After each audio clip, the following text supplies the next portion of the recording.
नमस्कार प्यारे साथियों, welcome to YouTube channel selection Vidyapeeth. मैं अभिषेक आप सभी का हार्दिक स्वागत करता हूं। आज की इस क्लास में हम चंद्रयान मिशन से संबंधित काफ़ी इंपॉर्टेंट क्वेश्चन जो कि पूछे जाएंगे एग्जाम में, करंट अफेयर के क्वेश्चन में काफ़ी बार पूछा जाएगा, वो सभी क्वेश्चन को हम इस क्लास से ही जरूर फंसा के आपको दिखाएंगे।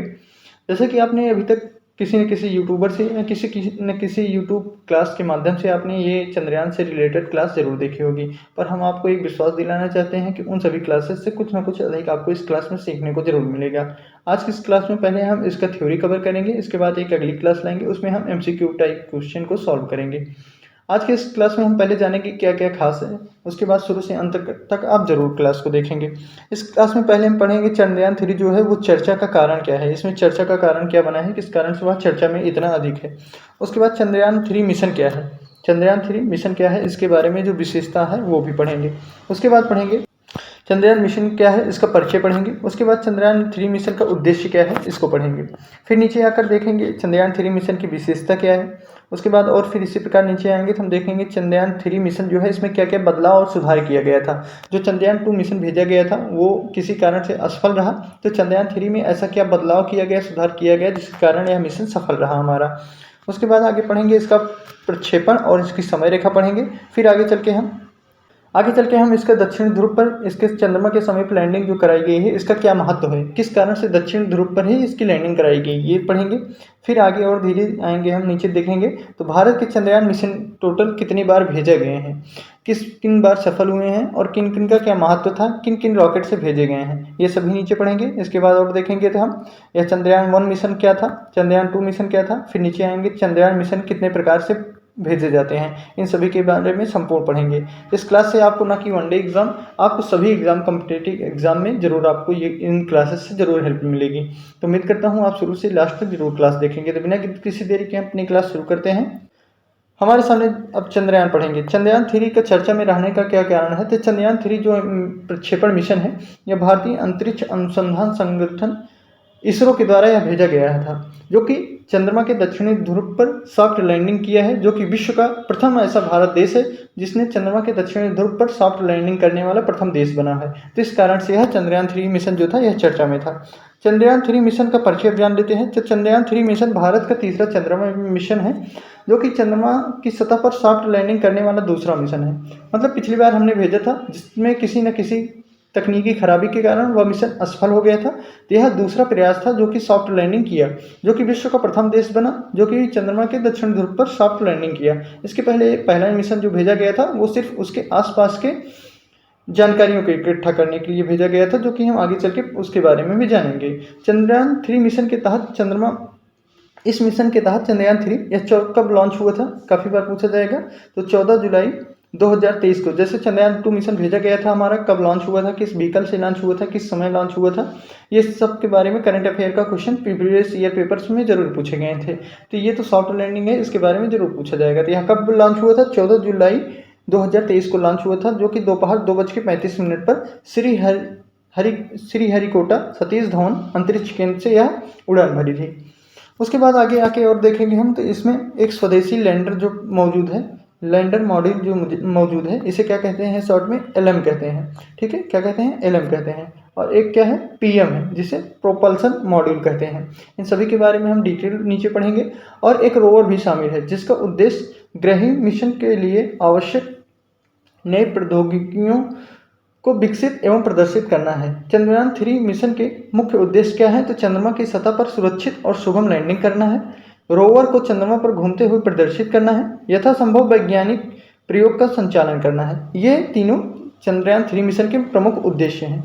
अब हम चंद्रयान 3 मिशन की विशेषता जान लेते हैं। तो चंद्रयान 3 मिशन में जैसे कि चंद्रयान 2 मिशन भेजा गया था उसमें एक लैंडर एक रोवर था, इसमें भी एक लैंडर एक रोवर है, जो कि चंद्रयान 2 मिशन के समान ही इसका भी नाम दिया गया है।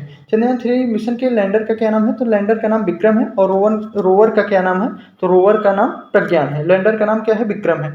जैसे कि आपने देखा होगा चंद्रयान 2 मिशन जब भेजा गया था, काफ़ी एग्जाम में पूछा गया था कि लैंडर का नाम क्या था या रोवर का क्या नाम था। यहाँ पे जान लीजिए वही नाम सिर्फ यहाँ पे दिया गया है। लैंडर का नाम क्या है, विक्रम, और रोवर पेलोड का क्या नाम है, प्रज्ञान है। चंद्रयान 2 मिशन के से ही समान है। लैंडर पर वैज्ञानिक पेलोड का उद्देश्य चंद्रमा के पर्यावरण के विभिन्न पहलुओं का अध्ययन करना है। जो लैंडर का उद्देश्य क्या है, यहाँ पे जो लैंडर हमारा भेजा गया था रोवर भेजा गया था उनका क्या क्या उद्देश्य है यहाँ पे। तो लैंडर पर वैज्ञानिक पेलोड का उद्देश्य चंद्रमा के पर्यावरण के विभिन्न पहलुओं का अध्ययन करना है। इन पेलोड में चंद्रमा पर आने वाले भूकंपों का अध्ययन करना है।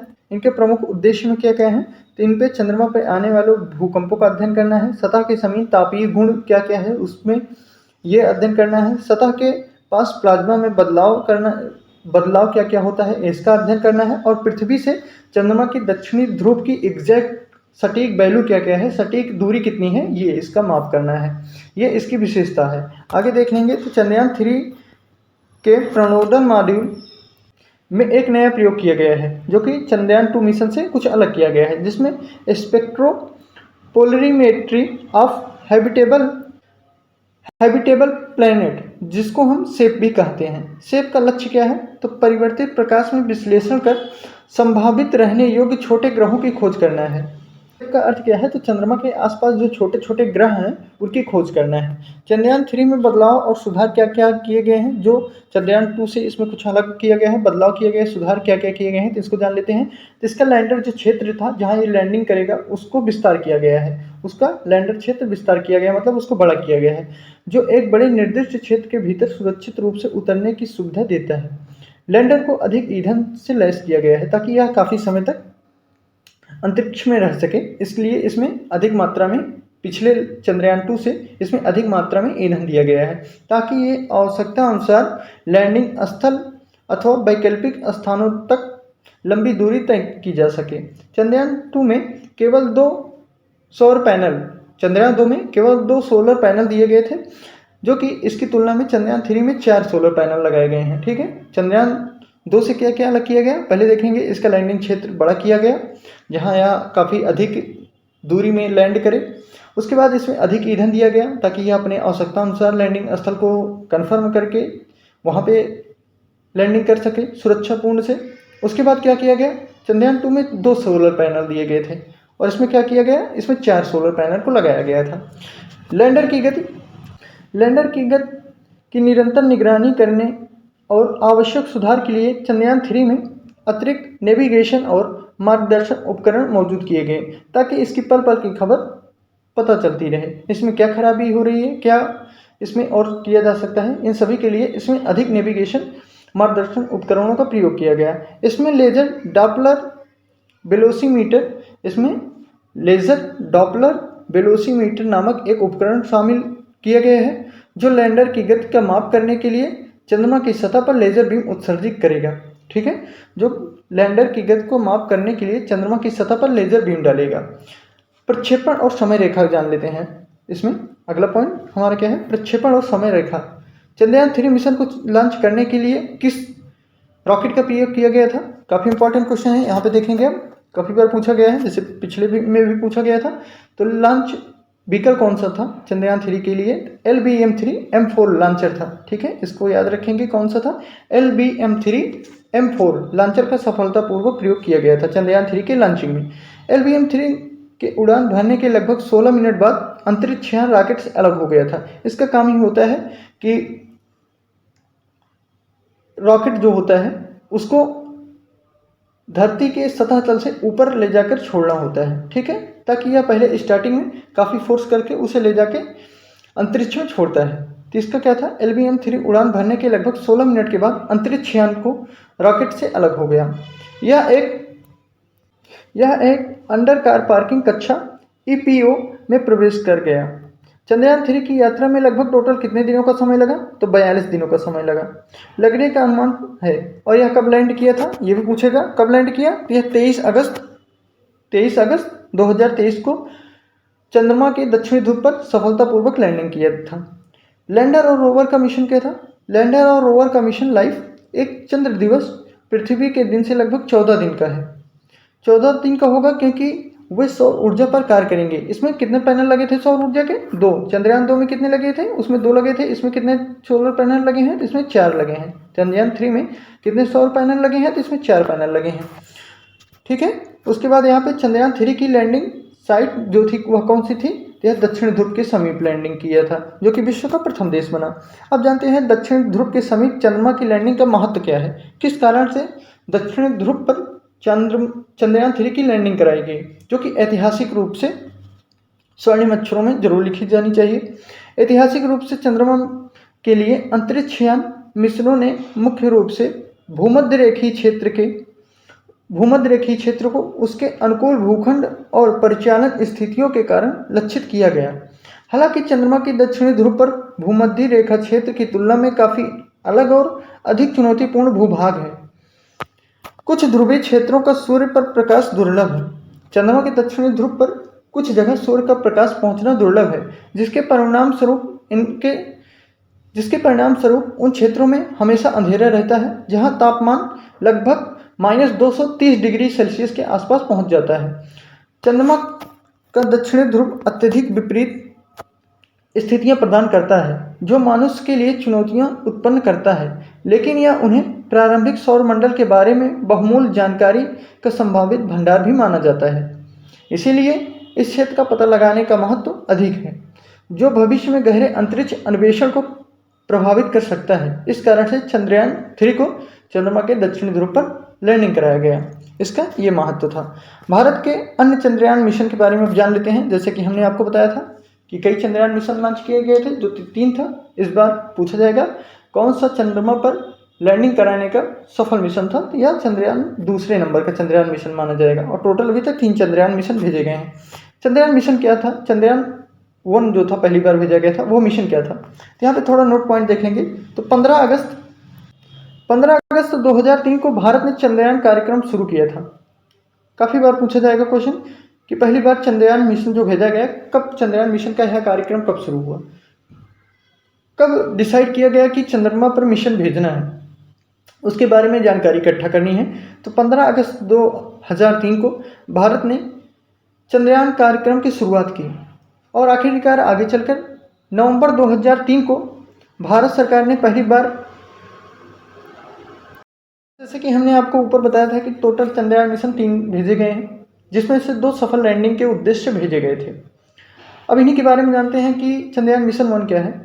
तो पहली बार चंद्रयान मिशन भेजना किसने सोचा कि चंद्रमा पर मिशन भेजा जाए, उसके बारे में जानकारियाँ इकट्ठी की जाए। चंद्रयान मिशन का उद्देश्य था कि चंद्रमा पर उसके बारे में जो है उसकी जानकारियों को प्राप्त किया जाए। तो यहाँ पहली बार 15 अगस्त 2003 को चंद्रयान मिशन कार्यक्रम की जो है वो शुरुआत की गई या इसकी नींव रखी गई। काफ़ी बार पूछा जाएगा कि चंद्रयान मिशन की नींव कब रखी गई या शुरुआत कब की गई इस कार्यक्रम की। तो 15 अगस्त 2003 को यह हुआ कि चंद्रमा के बारे में अब कुछ उसकी जानकारियाँ इकट्ठी की जाए। इसके चलते एक कार्यक्रम की शुरुआत चंद्रयान कार्यक्रम की शुरुआत 15 अगस्त 2003 को की गई। आखिरकार आगे चल के इसे नवंबर 2003 में भारत सरकार के द्वारा पहली बार मान्यता जो है इस मिशन को मंजूरी मिल गई। फिर आगे चलकर कुछ साल बाद, करीब इसके 5 साल बाद, भारत सरकार ने 22 अक्टूबर 2008 को श्रीहरिकोटा के सतीश धवन अंतरिक्ष केंद्र से चंद्रयान मिशन अकेले जो था उसको लॉन्च किया। पहली बार चंद्रयान 1 मिशन को 22 अक्टूबर 2008 को श्रीहरिकोटा के सतीश धवन अंतरिक्ष केंद्र से लॉन्च किया गया। नवंबर 2003 में सरकार द्वारा मान्यता मिली। 15 अगस्त 2003 को चंद्रयान मिशन कार्यक्रम की शुरुआत की गई। ये पॉइंट आपको याद रखना है, कब शुरू की गई? 15 अगस्त 2003 को सरकार से मंजूरी, नवंबर 2003 को। और पहली बार चंद्रयान 1 मिशन कब लॉन्च किया गया? 22 अक्टूबर 2008 को श्रीहरिकोटा के सतीश धवन अंतरिक्ष केंद्र से लॉन्च किया गया।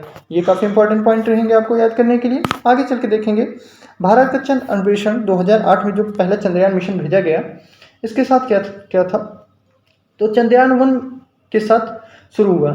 2008 में भारत का चंद्र अन्वेषण या चंद्र मिशन जो था वह 2008 में चंद्रयान 1 मिशन के साथ यह शुरू हुआ, जिसका मुख्य उद्देश्य क्या था?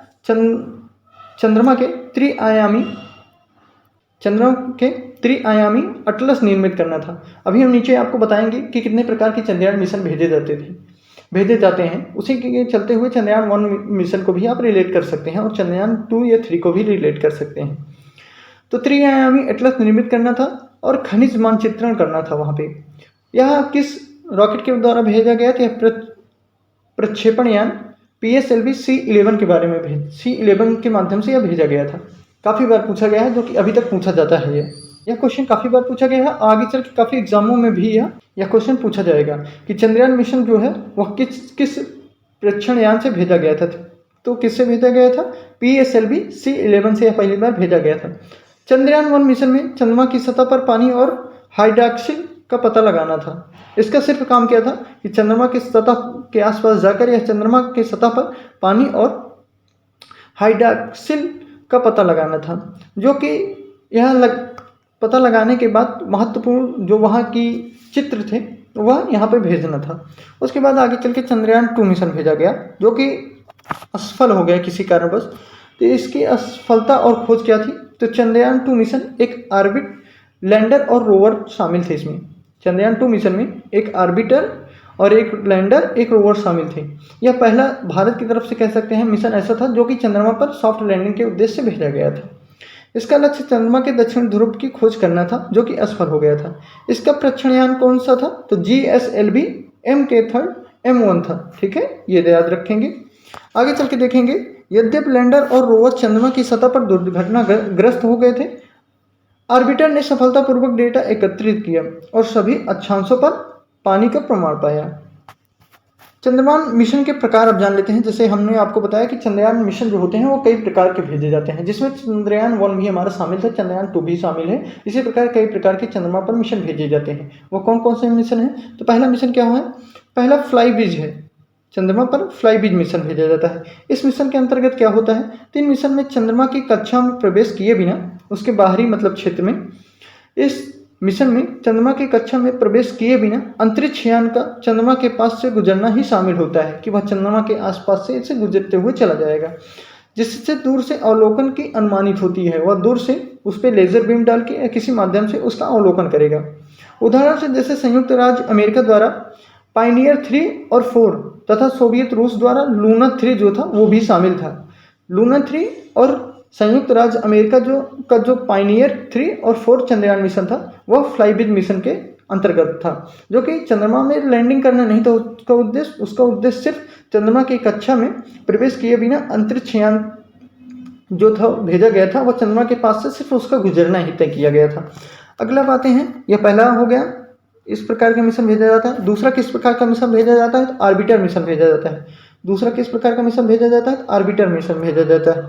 इसका क्या काम होता है? यह अंतरिक्ष यान चंद्रमा की सतह पर वायुमंडल के लंबे समय तक अध्ययन करने के लिए चंद्रमा की कक्षा में प्रवेश करते हैं।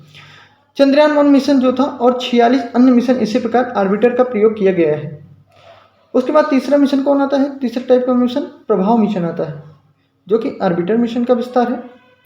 कौन सा है? प्रभाव मिशन है, जो कि इसी ऑर्बिटर मिशन का विस्तार किया गया है। इसमें क्या था? इसमें चंद्रमा की सतह पर वायुमंडल के लंबे समय तक अवलोकन करना मिशन होता था, ऑर्बिटर मिशन होता है। यह किस प्रकार के मिशन होते हैं? तो इसका काम क्या होता है? तो यह अंतरिक्ष यान चंद्रमा की सतह पर वायुमंडल के लंबे समय तक अध्ययन करने के लिए भेजा जाता है, जिसमें चंद्रयान 1 और 46 अन्य मिशन इसी प्रकार भेजे गए हैं, तो जिसमें ऑर्बिटर का प्रयोग किया गया है। इसका काम क्या है? यह सतह पर वायुमंडल के लंबे समय तक अध्ययन करने के लिए भेजा जाता है। अगला मिशन आता है प्रभाव मिशन, जो कि यह ऑर्बिटर मिशन का ही विस्तार रूप किया गया है। यह ऑर्बिटर मिशन का ही विस्तार है। प्रभाव मिशन में उपकरणों को चंद्रमा की सतह पर अनियंत्रित लैंडिंग करवाना होता है। ठीक है, इसमें क्या था? इसमें वायुमंडल के लंबे समय तक अध्ययन करने के लिए भेजा जाता था। इसी का विस्तार करके प्रभाव मिशन बनाया गया, जिसमें उस उपकरण को चंद्रमा की सतह पर अनियंत्रित लैंडिंग करवाना था, जिसमें नष्ट होने से पहले मूल्यवान डेटा प्रदान करना था। जैसे उसके पास क्या होता था कि जैसे मान लीजिए ये हमारा चंद्रयान मिशन था और ये चंद्रमा था, तो यहाँ पे इसको लैंडिंग कराने के लिए भेजा जाता था, पर इसमें इतनी सुविधाएं नहीं थी कि यह सॉफ्ट लैंडिंग कर पाए। यहाँ जाते वक्त यहाँ पे लैंड करते वक्त नष्ट हो जाता था, पर यहाँ पर लैंड करते हुए या यहाँ जब पहुँचता था तो इसमें लेजर बीम्स जो निकलती थी, इनके माध्यम से यह जो था, इन लेजर बीम्स यह डालता था, इनके माध्यम से यह चंद्रमा के आसपास में जो था इसका मूल्यांकन डाटा प्रदान कर लेता था। इसी प्रकार से यही प्रभाव मिशन का मुख्य उद्देश्य था। आगे चल के फिर आया क्या? चंद्रयान मिशन इसी में हमारा भेजा गया था। चंद्रयान 1 मिशन जो था यह चंद्रमा प्रभाव की जांच ने दृष्टिकोण का पालन किया था, या इसी प्रकार के यह प्रभाव मिशन के तहत ही हमारा चंद्रयान मिशन भेजा गया था। दूसरा टाइप का कौन सा मिशन आता है? फिर लैंडर्स मिशन आता है। इन मिशन का लक्ष्य क्या होता है? चंद्रमा की सतह पर सॉफ्ट लैंडिंग कराना होता है, कि यह सॉफ्ट तरीके से लैंडिंग करेंगे, उसके बाद वहाँ पे इसके बारे में जांच करेंगे चंद्रमा के बारे में, जिसमें करीब से अवलोकन किया जाता है। सोवियत रूस द्वारा 1966 में लूना 5 मिशन जो था यह चंद्रमा पर पहली बार सॉफ्ट लैंडिंग करने वाला देश हुआ था, सोवियत रूस, जो कि 1966 में अपने लूना 9 मिशन के तहत चंद्रमा पर सॉफ्ट लैंडिंग किया था, जो कि लैंडर्स मिशन के तहत चंद्रमा पर मिशन भेजा था अपना। अगला मिशन आता है रोवर्स मिशन। रोवर्स मिशन में क्या होता है, तो रोवर्स मिशन विशेष पेलोड है जिसमें लैंडर्स से अलग हो जाते हैं और चंद्रमा की सतह पर स्वतंत्र रूप से गति करते हैं। यह बहुमूल्य डाटा को एकत्रित करते हैं और स्थिर लैंडर्स की सीमाओं को पार कर जाते हैं। चंद्रयान 2 मिशन के रोवर को प्रज्ञान नाम दिया गया था, जो कि चंद्रयान 3 के लिए भी यही नाम रखा गया है। हमारा मिशन भी इसी प्रकार काम करेगा, जिसमें लैंडर जो है वो रोवर जो है वो लैंडर से अलग होकर नीचे सतह पर जाकर उसके बारे में जानकारी इकट्ठा करेगा। फिर अगला मिशन कौन आता है, तो मानव मिशन आता है। इन मिशन में चंद्रमा की सतह पर अंतरिक्ष यात्रियों को लैंडिंग कराई जाती है। अंतरिक्ष यात्रियों की लैंडिंग सही प्रकार से कराई जाती है, जिसमें 1969 और 1972 के दौरान 6 सफल लैंडिंग कराई गई थी। 1969 और 1972 के दौरान 6 सफल लैंडिंग के साथ केवल नासा ने यह उपलब्धि हासिल की है। अभी तक नासा ने ही मानव मिशन जो है यह चंद्रमा पर भेजा हुआ है, जो कि 1969 और 1972 में भेजा गया है। उम्मीद करता हूँ आज की ये सभी जानकारी आपके लिए काफ़ी हेल्पफुल होंगी। आगे एग्जाम में आपको काफ़ी इसमें से काफ़ी क्वेश्चन आपको फंसते हुए मिलेंगे। उम्मीद करता हूँ ये क्लास आप पसंद आई होगी आपको, तो ज़रूर इसके बाद इसकी प्रैक्टिस के लिए अगली क्लास जो MCQ वाली होगी आप ज़रूर देखेंगे। अगर चैनल पर नए हैं तो चैनल को सब्सक्राइब करके अपने भाई को ज़रूर सपोर्ट करेंगे। मिलते हैं अपने अगली क्लास में, तब तक के लिए जय हिंद जय भारत।